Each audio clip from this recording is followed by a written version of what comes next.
Buongiorno, senta. Io e mia moglie Marisa abbiamo comprato un appartamento a Prato, andiamo su a luglio-agosto e può sembrare assurdo, ma hanno ancora esterati su là. A lei serve la nuova Suzuki S-Cross, è questa qua. Beh, sembra mica quell'effetto di formagella tipo Malgaro della Presolana. Ma lei sta scherzando? La Suzuki S-Cross eleva il concetto di SUV, dandole tutto quello di cui lei ha bisogno, superando ogni sua aspettativa.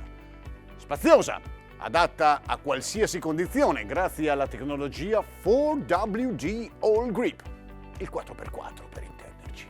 Ho capito, ma quando l'accendi si stacca un pezzo di Antartide. È 100% ibrida. Beh, bella è bella.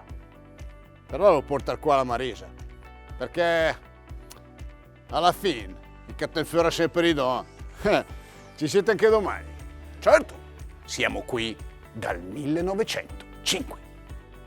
Il 1905 è l'anno dell'unificazione, come si dice, delle ferrovie dello Stato, perché prima c'era la Mediterranea, la Sicula e quell'altra, l'Adriatica. Perché mio nonno fu assunto nel 1933 o 2.